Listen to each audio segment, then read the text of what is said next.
Salam, anak-anakku yang terkasih dalam Tuhan Yesus Kristus. Puji Tuhan kita bertemu. Ya, kita akan mulai kegiatan pagi hari ini dengan doa. Pak Puji mohon Jessica Ellen Sinta Aji untuk buka dalam doa ya. Jessica dengar suara saya ya. Iya Pak. Mari Jessica. Teman-teman dan Pak Puji, mari kita berdoa. Tuhan, terima kasih Tuhan untuk berkatmu pada pagi hari ini. Terima kasih Kau telah memberikan kami hidup ini Tuhan. Sekarang kami akan memulai pelajaran kami. Tuhan berkati kami supaya kami dapat melakukan pelajaran kami dengan baik ya Tuhan. Dalam nama Tuhan Yesus kami berdoa. Amin. Amin. Puji Tuhan. Terima kasih Jessica Ellen Sinta Aji. Nah, anak-anakku yang terkasih dalam Tuhan Yesus Kristus, kalau kemarin kita Pak Puji menginginkan pada kalian membuat suatu clipping, nah yaitu tentang gerak lurus. Nah hari ini kita akan lihat bagaimana hasil pembuatan kalian ya. Nanti kalau yang belum sempurna disempurnakan, dikumpulkan paling lambat ini hari Rabu ya, dikumpulkan hari Selasa ya, hari Selasa jam 24 ya, itu ya. Nah untuk sesi yang pertama saya minta untuk Yovia untuk presentasi, nanti bentuknya bagaimana, kalian semua bisa lihat ya. Kalau ingin Pak Puji, tulisannya nanti juga berwarna, kertasnya juga berwarna, seperti itu ya. Nanti kita lihat dulu, terus kita evaluasi ya. Mari silakan Yovia untuk presentasi ya, mari. Selamat pagi semuanya, Kristo ya Pak. Jadi Kristo, ya mari Kristo silakan. Selamat pagi Pak Puji dan teman-teman, saya Kristo dari Ex-MIPA mau mempresentasikan tentang materi GLB atau gerak lurus beraturan. Definisinya yaitu gerak suatu benda pada suatu lintasan dan mengalami kecepatan dan percepatan yang tetap. Rumuskan suatu rumus yaitu S sama dengan V kali T dengan artian S sebagai jarak, V sebagai kecepatan, dan T sebagai waktu. Ya. Dapat menyimpulkan dan dapat menemukan dua grafik, yaitu pertama grafik ini, ya. S sebagai sumbu Y-nya dan T sebagai sumbu X, dan sebanding. Jadi jika jaraknya semakin jauh, maka waktunya juga akan semakin bertambah, jadi sebanding. Dan yang kedua ini, ya betul. Jadi jika V-nya atau kecepatannya tetap, maka waktunya akan bertambah.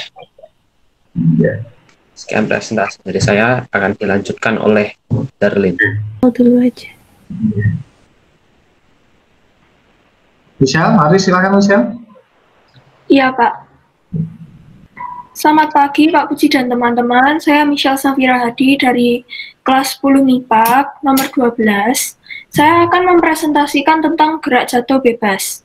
Jadi gerak jatuh bebas itu definisinya adalah salah satu gerak lurus dalam satu dimensi yang hanya dipengaruhi oleh adanya gaya gravitasi. Jadi gerak jatuh bebas hanya dipengaruhi oleh adanya gravitasi. Jadi kalau misalnya nggak ada gravitasi, otomatis nggak bisa jatuh.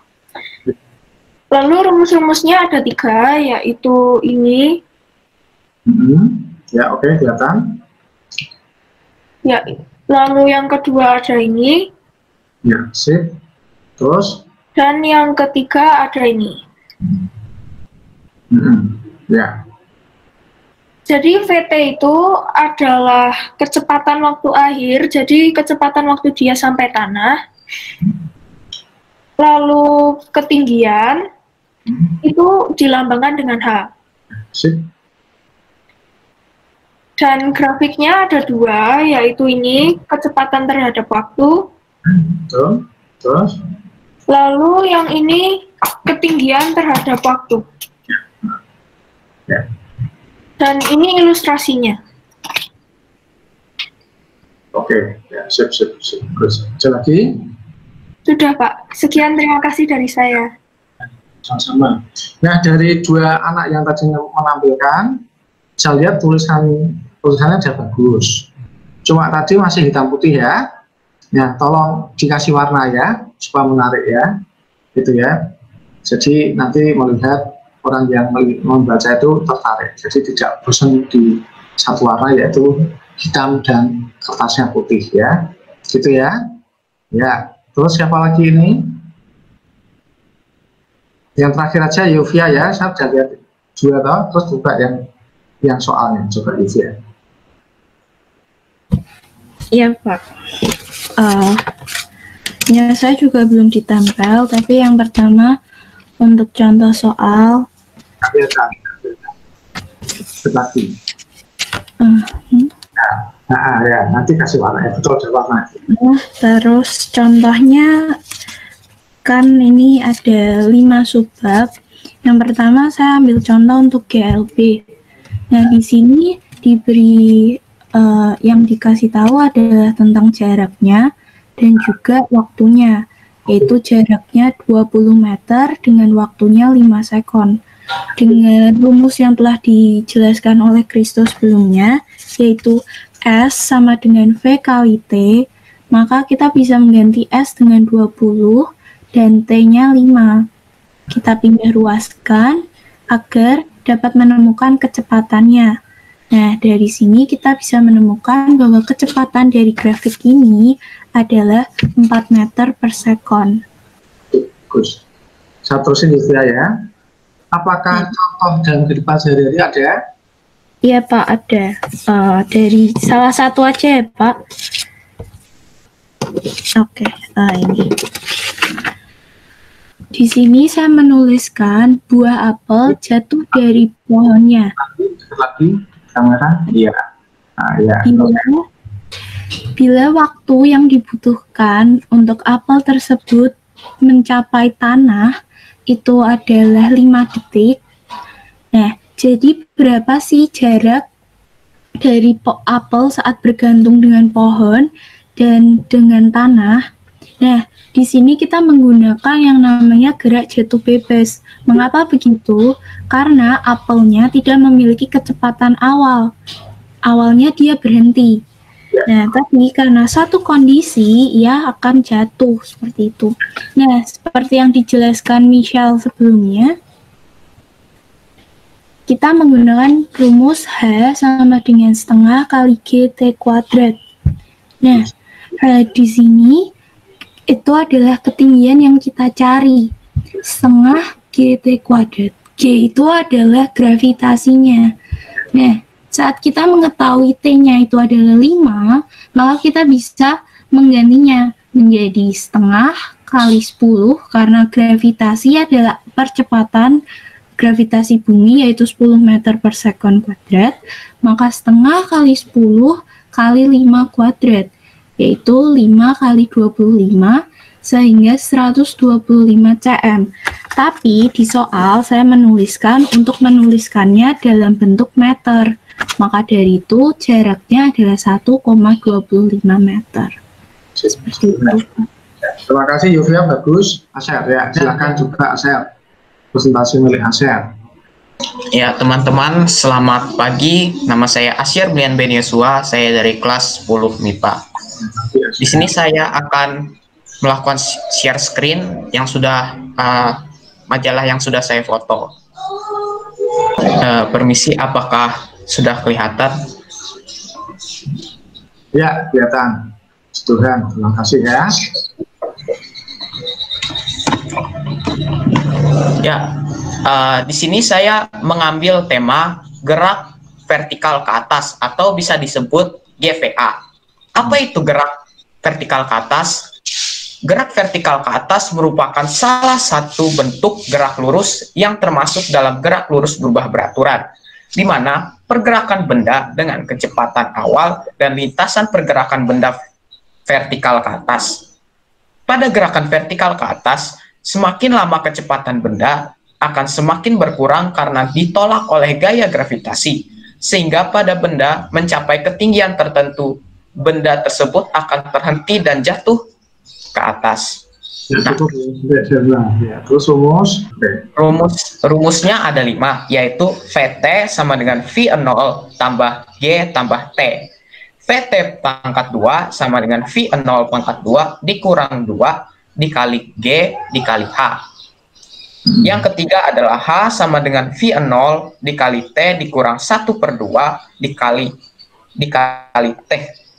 T pangkat 2.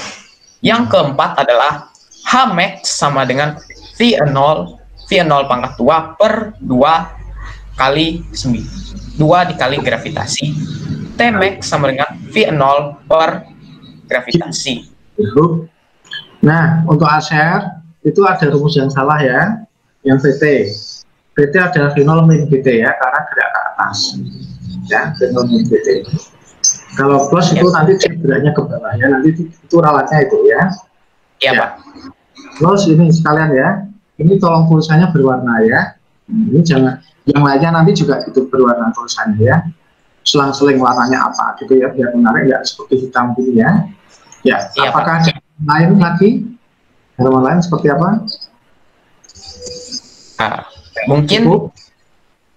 Mungkin cukup, Pak. Oke, ya silakan Cecilin, silakan ya. Baik. Di sini saya buat judul dan memang ada beberapa kekurangan, yaitu garisnya itu kurang lurus untuk yang gerak lurus beraturannya itu, dan warnanya juga kurang rata, dan ukurannya juga masih kurang konstan atau kurang stabil karena ini ada yang tebal, ada yang tipis begitu. Tolong ke foto selanjutnya. Ya, ayo. Ya, sip, bagus ini. Ya, ada warna merah, ada hitam ya. Ya, sip. Mari Cecilin. Ya. Selanjutnya yang pertama saya buat ada pengertian. Ya, sip. Ini saya bacakan. Gerak lurus beraturan atau GLB adalah gerak suatu objek secara linear mendatar dengan kecepatan konstan tanpa adanya akselerasi atau deselerasi. Jadi kecepatannya itu selalu sama. Kalau mulanya 2 meter per sekon, ya nanti akhirnya juga 2 meter per sekon gitu, tanpa ada percepatan atau perlambatan. Selanjutnya saya ingin menjelaskan mengenai perbedaan jarak dan perpindahan dan perbedaan kecepatan dan kelajuan. Untuk perbedaan jarak dan perpindahan sendiri, saya di sini menjelaskan bahwa jarak itu total lintasan yang sudah ditempuh dan perpindahan itu total perpindahan posisi. Dan ini di sini saya juga memberikan contoh supaya lebih jelas dan memahami. Ada 4 meter ke kanan dan 3 meter kembali ke kiri. Kalau bicara jarak berarti 4 meter ditambah 3 meter, 7 meter. Dan kalau masalah perpindahan, di sini dia cuma berpindah 1 meter. Selanjutnya saya juga menjelaskan mengenai perbedaan kecepatan dan kelajuan. Dan saya menjelaskan bahwa kelajuan itu tidak hanya memiliki nilai, tapi juga memiliki arah. Dan kecepatan memiliki nilai, dan untuk kelajuan itu dia hanya memiliki nilai, tapi tidak memiliki arah. Kalau kecepatan itu memiliki nilai dan juga memiliki arah. Untuk rumusnya sendiri saya bagi menjadi 2, yaitu untuk perpindahan dan untuk jarak. Yang pertama ini saya memberikan rumus jarak, dan menurut saya kekurangannya di sini adalah kurang jelas letak rumusnya. Jadi saya harus memberi kotak untuk revisiannya, dan untuk penjelasannya sendiri saya kemarin lupa dan memakai pulpen hitam. Seharusnya saya mau ganti pakai pulpen warna. Sip, bagus. Terus halaman lain, Cecilin. Bagaimana Pak? Halaman berikutnya. Ini masih ada lanjutannya kok Pak di bawahnya. Bisa tolong di scroll ke bawah Jesse.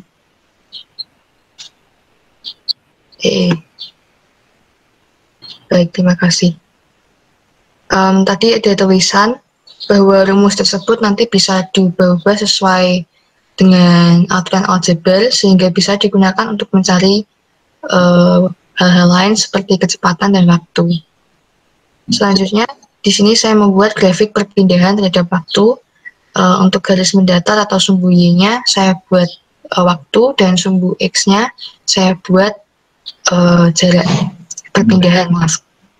Dan sesuai dengan perpindahannya sendiri, bentuk grafiknya akan menukik ke atas begitu. Dan untuk grafik kecepatan terhadap waktu, karena tadi saya sudah bilang bahwa setiap detik pasti kecepatannya konstan tanpa akselerasi atau deselerasi, maka bisa disimpulkan bahwa grafiknya kecepatan terhadap waktu adalah lurus. Untuk saya sendiri, saya merasa bahwa lokasi penjelasannya ini kurang tepat ya, sehingga semacam mengganggu grafiknya. Nanti saya akan revisi. Oke. Bisa tolong di-scroll ke bawah lagi, Jess. Baik, terima kasih. Dan selanjutnya ada contoh soal. Ini saya ambil soal yang cukup sulit dan memerlukan logika. Jadi dua benda A dan B mula-mula berjarak 60 meter. Benda A di sebelah kiri benda B. Pada saat yang sama, benda A bergerak ke kanan dengan kecepatan 6 meter per sekon, dan benda B bergerak ke kiri dengan kecepatan 4 meter per sekon. Benda A dan benda B bertemu setelah keduanya bergerak selama, menurut saya ini, saya melakukan kesalahan di sini adalah soalnya terlalu panjang, sehingga saya takut memberikan penjelasan atau pembahasan yang cukup lengkap. Jadi untuk revisi selanjutnya, soalnya ini saya ingin ubah dalam bentuk gambar, sehingga lebih irit tempat dan tidak boros. Siapa? Jocelyn? Nggak usah. Biar ini biar dia termasuk soal sukar aja. Ya, biar temanmu yang mau terjemahkan, ya. Begitu. Ya. Kalau dikasih gambar, terlalu mudah nanti ya. Oh, baik Pak. Kalau gambar begini apa? Jadi ada garis penghubung A sampai B, ya. Jadi A di kiri, B-nya di kanan. Udah seperti itu aja, tidak apa-apa. Jadi nanti silakan yang menerjemahkan pekerjaan adalah temanmu, ya. Jadi kalau gambar yang gitu aja, ya. Tidak usah ada geraknya kemana, A kemana, B kemana, tidak usah. Jadi untuk gambar benda A dan gambar benda B sama gambar lintasan jalan, ya. Itu aja ya. Baik, terima kasih. Ya. Ini saya perlu menjelaskan untuk pembahasannya atau tidak ya Pak? Bagus ini. Baik. Cuma ini apa tadi, kalian tuh nulisnya tuh yang berani ya, jadi jangan ditampuk, ini bebas, jadi berkreativitas lah ya, gitu ya semuanya ya. Nanti kalau ada yang selesai, nanti yang berikutnya berwarna. Kalau ini diubah malah lebih bagus lagi ya. Nanti yang kelompok 1 dan 2 juga begitu ya. Terus gimana lagi, Jocelyn? Ya, untuk ini ada pembahasannya. Saya jelaskan terlebih dahulu. Jadi kita yang lainnya. Ini ada penerapan. Untuk penerapannya ini saya kasih 2 contoh. Yang pertama ada kereta api yang melaju di atas rel dengan kecepatan yang tetap. Dan kedua ada mobil yang berjalan dengan kecepatan yang tetap. Untuk revisi selanjutnya, sepertinya saya ingin memberikan 1 contoh saja, tapi dengan gambar ilustrasi begitu. Ya, cukup ya. Baik, terima kasih Pak. Sudah lihat hasilnya kalian. Ya, tepuk tangan semuanya. Ya, terima kasih atas presentasinya.